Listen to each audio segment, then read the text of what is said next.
The massive alien ship appeared without warning on a quiet Tuesday morning. It materialized above New York, its dark metal hull blocking out the sun and casting a shadow over the bustling city. People stopped in their tracks, cars screeched to a halt, and millions of phones pointed skyward to capture humanity's first contact with alien life. The ship belonged to the representatives of the Galactic Council, a federation of over 300 advanced civilizations. They had been watching Earth for decades, waiting for the right moment to make contact. That moment had arrived. People of Earth, the message boomed across every electronic device on the planet, translated into all major languages. We are the representatives of the Galactic Council. Your civilization has reached a crucial development stage, and you now qualify for consideration to join our federation. In the UN Emergency Session Chamber, world leaders gathered hastily to address this unprecedented situation. The Council representatives had requested an immediate meeting with Earth's governing body. Admiral James Walker stood at attention beside the UN Secretary-General, his weathered face betraying no emotion as three tall, silvery beings entered the chamber.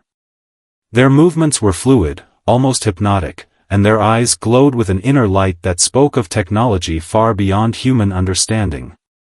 The lead representative stepped forward. Your world has great potential, it stated, its voice carrying an artificial warmth. However, like all new civilizations, you must prove your worth and commitment to the Council. We require tribute. The chamber erupted in whispers. The Secretary-General leaned forward. What kind of tribute? 20% of your world's resources. Minerals, water, biological specimens, and 1 million of your brightest minds to serve the Council for a period of 50 Earth years. The demands hit the chamber like a physical blow. Admiral Walker's jaw tightened, his fingers curling into fists at his sides. 1 million people. 20% of Earth's resources. The price of admission to their galactic club was nothing short of extortion. The Secretary-General maintained her composure, though her voice trembled slightly. And if we refuse? The representative's expression didn't change, but the temperature in the room seemed to drop. Then you will be marked as an uncooperative world. The consequences would be unfortunate. You have 48 Earth hours to decide. As the aliens departed, Admiral Walker watched them go, his mind racing. In his 30 years of military service, he had learned to read between the lines of diplomatic threats. This wasn't an invitation to join their federation, it was an ultimatum. In the next 24 hours, emergency meetings were held across the globe. Military commanders convened, scientists analyzed the alien ship's capabilities, and world leaders debated their options. The public, upon learning of the demands, was divided between fear and outrage. Admiral Walker sat in the Pentagon Strategic Command Center, studying the latest reports. Earth's combined military might seem insignificant compared to a civilization capable of interstellar travel. But as he reviewed humanity's history of facing overwhelming odds, a plan began to form in his mind. He picked up his secure phone and dialed the Secretary-General. Earth's response would need to be unanimous, swift, and absolutely clear. The fate of humanity hung in the balance, and they had just 24 hours left to deliver their answer. What the Galactic Council didn't understand was that humanity had its own history of dealing with demands for tribute. And Earth's response would be one for the history books, both human and galactic. In the depths of the Pentagon's most secure conference room, Admiral Walker faced a wall of screens showing military commanders from around the world. The clock was ticking, 18 hours remained until the Council's deadline. Ladies and gentlemen, Walker began, his voice steady despite the weight of the moment, I've reviewed our orbital defense capabilities, our nuclear arsenal, and our conventional forces. Against their technology, a direct fight would be suicide. The Russian general frowned. Then you suggest we surrender? Give them our people like cattle? No, Walker smiled, and there was steel in his expression. I suggest we show them something they've never seen before, humanity's greatest weapon. Our stubbornness. He pressed a button, and the screens filled with historical images. The Battle of Thermopylae. The Siege of Stalingrad. The American Revolution. Times when humanity faced overwhelming odds and refused to bow. Look at our history, Walker continued. Every time someone demanded tribute from us, every time they thought they could bully us into submission, we proved them wrong. The Council thinks we're just another primitive species they can push around. They're about to learn otherwise. The Chinese admiral leaned forward. What exactly are you proposing? Walker outlined his plan. It was audacious, perhaps even crazy, but as he spoke, he saw the same fire lighting in the eyes of his fellow commanders that he felt in his heart. Meanwhile, in laboratories and research facilities worldwide, scientists worked around the clock. Dr. Anna Thompson, head of Earth's newly formed Alien Technology Analysis Team, had made a crucial discovery. The Council's ship, she explained to the Emergency Scientific Committee, it's not just one vessel. It's their entire show of force. Our deep space scans show no backup fleet waiting in the wings. They're counting on intimidation alone. This information raced through secure channels to every major government. In New Delhi, Tokyo, London, and countless other capitals, leaders received the news with growing determination. The Council's arrogance might be their weakness. Underground bunkers were prepared.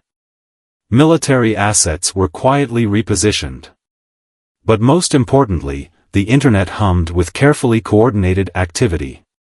If the Council was monitoring Earth's communications, they would see exactly what humanity wanted them to see: fear, confusion, and resignation.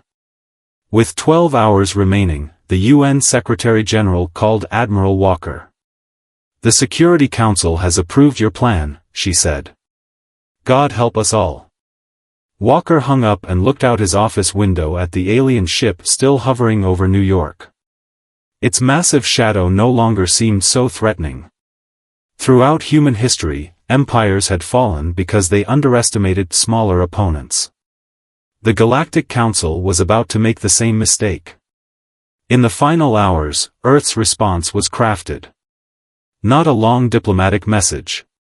Not a plea for mercy. Not even a declaration of war. Just one word. One word that would echo through the corridors of power across the galaxy. As the deadline approached, Admiral Walker stood once again in the UN chamber. The world's leaders sat united behind him. Billions watched on screens around the globe. The air was thick with tension as the Council representatives materialized in their silvery splendor. Your time has expired, the lead representative announced. What is Earth's answer to our generous offer? Walker stepped forward, his posture straight, his eyes hard as granite. In that moment, he carried the weight of every human who had ever stood up to a bully, every civilization that had fought for its freedom, every soul that had chosen dignity over submission. The word that would change galactic history forever waited on his lips. And behind that word stood 8 billion humans, ready to show the galaxy exactly what Earth was made of. The Council representatives stood in the UN chamber, their silver forms gleaming under the lights. The lead representative's eyes fixed on Admiral Walker, waiting for Earth's answer to their demand for tribute. Walker took one step forward. His voice, clear and strong, carried through the silent chamber. He spoke just one word. No. The simplicity of the response seemed to confuse the representatives. Their leader's expression shifted, showing emotion for the first time, something close to disbelief. Perhaps you misunderstand, the alien said. This is not a negotiation. We are offering you membership in the greatest civilization. We understand perfectly, Walker interrupted. And our answer remains, no. The lead representative's eyes flashed with anger. You doom your world with this response. We have destroyed civilizations far more advanced than yours for less defiance. The Secretary-General stood up beside Walker. Then you've never faced humanity before. Screens around the chamber lit up, showing military commanders from every nation nodding in agreement. This wasn't just America's decision, or Europe's, or Asia's. This was humanity's united stand. The representatives' form seemed to shimmer with rage. You have 1 hour to reconsider before we begin military action. Your primitive weapons cannot harm our ship. Your defenses cannot stop our attacks. You're probably right, Walker admitted, his calm demeanor unchanged. But let me tell you what will happen. You'll attack us. You'll kill many of us. But we won't submit. We won't surrender. And we won't stop fighting until either you leave or we're all dead. Dr. Thompson, watching from her laboratory, sent an urgent message to Walker's tablet. Her team had finished analyzing the Council's ship. The data made him smile. Oh, and one more thing, Walker added as the representatives turned to leave. You really should have studied Earth's history better. We have a habit of surviving things that should have killed us. The representatives vanished, leaving behind a threatening silence. Within minutes, their massive ship began powering up its weapons systems. The attack was coming. But Earth was ready. In bunkers and hidden facilities across the planet, Walker's plan was already in motion. Dr. Thompson's discovery about the Council's technology had changed everything. Their advanced ships, their superior weapons, they all had one critical weakness. Send the evacuation signal, Walker commanded.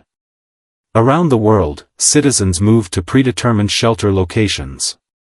Military assets shifted to hidden positions. Everything of value disappeared underground or behind carefully prepared shields. In her lab, Dr. Thompson worked frantically with her international team, preparing the special weapon they developed. It wasn't a bomb or a missile. It was something the Council would never expect, because they didn't think primitive humans could understand their technology well enough to hurt it. The Secretary General made one final broadcast to the world: people of Earth, stand firm. Remember, throughout our history, every empire that demanded tribute eventually fell. Every power that thought itself invincible was proven wrong. Today, we add another chapter to that history.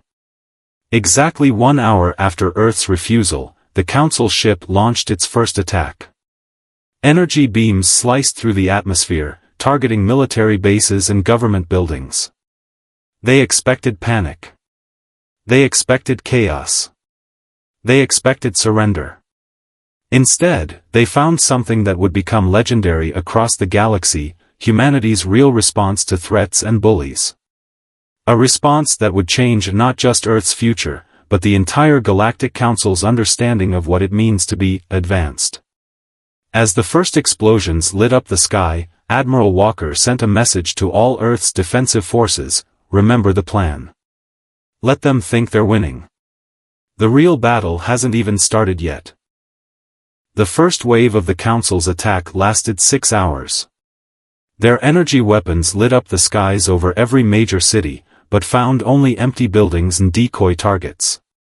Earth's real military assets, its people, and its leaders were safely hidden in underground bunkers and secret facilities, just as Admiral Walker had planned. In his command center deep beneath the Rocky Mountains, Walker watched the tactical displays with grim satisfaction. Begin Phase 2, he ordered. Across the globe, humanity's response started with something unexpected: silence. Complete radio silence. Every broadcast, every transmission, every digital signal simply stopped. To the Council sensors, it must have looked like their attack had succeeded in crushing Earth's resistance. Dr. Thompson's team had discovered something crucial about the Council's ship: it relied heavily on automated systems.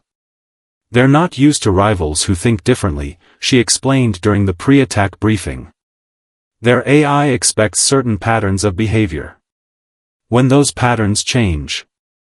She was right. As Earth fell silent, the Council's massive ship hung motionless, its sensors searching for targets that no longer appeared on their screens. The aliens had expected either immediate surrender or a predictable military response. Instead, they got neither. Then came the second part of Earth's plan. Thousands of small, stealthy drones, developed in secret by various nations and kept off all official records, launched from hidden sites. These weren't advanced weapons, but simple machines carrying a special payload developed by Dr. Thompson's team, a virus. Not a digital virus, but an actual biological agent designed to attack the organic components they had detected in the Council's technology. Their systems are partly biological, Dr. Thompson had explained. They're like living machines. And living things can get sick. The drones released their invisible cargo into the ship's external ventilation systems. Within hours, the Council's mighty vessel began experiencing inexplicable malfunctions. Their bioneural circuits, which they had thought made their technology superior, became their weakness. Meanwhile, Admiral Walker implemented the third phase of the plan. From hidden bases, Earth's combined air forces emerged, not to attack the Council ship directly, but to create a complex dance of movement that their automated targeting systems couldn't process. They rely too much on their AI, Walker told his pilots. Show them what human unpredictability looks like.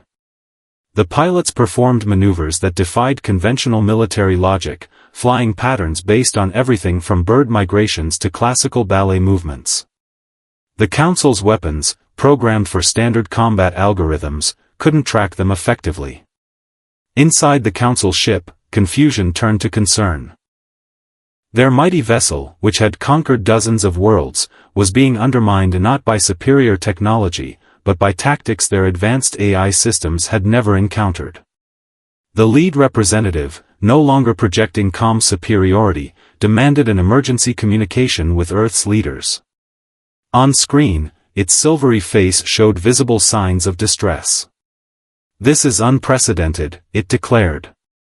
"Your resistance methods are irrational. Inefficient.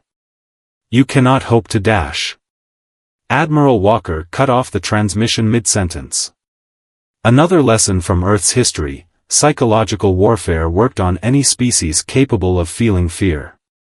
As the hours passed, more of the Council ship's systems began failing.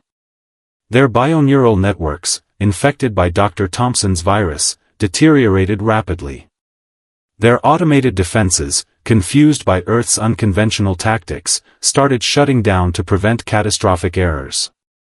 In the command center, Walker received reports from around the world. The Council's ground forces, cut off from their ship's central control, found themselves facing an enemy that refused to follow any predictable pattern of warfare. Earth's military forces emerged from hidden bunkers not to engage in direct combat, but to conduct strange, seemingly random operations that made no sense to the Council's tactical computers. "Send the message," Walker commanded. Around the world, every screen, radio, and communication device suddenly came alive with Earth's broadcast. Not a demand for surrender, not a threat, but something that confused the Council even more, an offer of mercy. The message was simple: your ship is dying. Your forces are cut off. But we will let you leave. Unlike you, we don't demand tributes or submission. We only demand respect. You have 1 hour to decide. In orbit, the mighty Council ship hung powerless, its biological systems failing, its AI confused, facing an enemy that had beaten it not with superior technology, but with the one thing the Galactic Council had never considered important: human ingenuity. The hour given to the Council passed in tense silence. In the command center, Admiral Walker watched the main screen as the Council's once mighty ship hung in the sky, its systems failing and its bioneural networks slowly shutting down. Dr. Thompson stood beside him, monitoring the infection spread through the alien vessel. "Their entire command structure is breaking down," she reported. "They've lost 80% of their automated functions. They're running on basic systems only." Finally, the communication screen lit up. The lead representative appeared, its silvery face now dulled and its usual confidence completely gone. Behind it, emergency lights flashed as alarms sounded throughout their dying ship. In 300,000 years of Galactic Council history, it began, no species has ever done what you have done. We accept your offer of mercy. Walker's face remained stern. And our conditions? We will acknowledge Earth as a sovereign world, free from any tribute demands. Your methods, while primitive by our standards, have proven surprisingly effective. Not primitive, Walker corrected. Different. That's something your council needs to understand. The galaxy isn't just about who has the most advanced technology. It's about creativity, determination, and the will to remain free. As the council ship prepared to leave Earth's orbit, the representative made one final transmission. The other council members will want to know how you defeated us. What should we tell them? Admiral Walker smiled. Tell them that humans don't follow the expected path. Tell them we'd rather die on our feet than live on our knees. And most importantly, tell them that the next time they think about demanding tribute from any world, they should remember the one word that started their downfall. In the following days, Earth began its recovery. The damage from the Council's initial attack was substantial but focused mainly on military targets and empty buildings. Thanks to Walker's evacuation plan, civilian casualties had been minimal. 1 week after the Council's departure, the UN held a special session. Representatives from every nation gathered to discuss humanity's new position in the galactic community. The Secretary-General addressed the Assembly with pride in her voice. We have proven something extraordinary, she declared. Not just to the Council, but to ourselves. When faced with overwhelming odds, we didn't just survive, we rewrote the rules of the game. Dr. Thompson's team began studying the small pieces of Council technology left behind. Their mistake was thinking biology and technology should mirror each other, she explained to the scientific committee. They forgot that nature thrives on chaos and adaptation, not just order and prediction. Earth's victory became a legend throughout the galaxy. Other worlds, hearing of how a primitive planet had humbled the mighty Council, began to question the old order. The Council's policy of demanding tribute from developing civilizations came to an end. Admiral Walker retired from active duty, but not before establishing Earth's new space defense initiative. Its motto, displayed proudly on its insignia, was that same word that had started it all, no. The Council thought they were testing us, Walker said in his retirement speech. In reality, they were testing themselves. They failed to understand that true civilization isn't measured by technological advancement, but by wisdom, creativity, and respect for others. As Earth took its first steps into the galactic community, it did so not as a tributary state, but as a respected power. The planet's unique approach to problem-solving, its unpredictable creativity, and its unbreakable spirit became renowned across the stars. In the end, humanity's greatest weapons hadn't been bombs or bullets, but the very traits the Council had dismissed as primitive: imagination, adaptability, and the simple, unshakable determination to remain free. And in the great halls of the Galactic Council, when new civilizations were discovered, the representatives no longer spoke of tributes and submission. Instead, they remembered the lesson taught by a small blue planet that had dared to say no. The word that had changed everything. The word that had proven that sometimes the most powerful weapon isn't the most advanced technology, but the simple, unshakable courage to stand up for what's right. Earth's message echoed across the galaxy: true strength lies not in the ability to demand tribute, but in the wisdom to respect others and the courage to defend what you believe in, no matter the odds.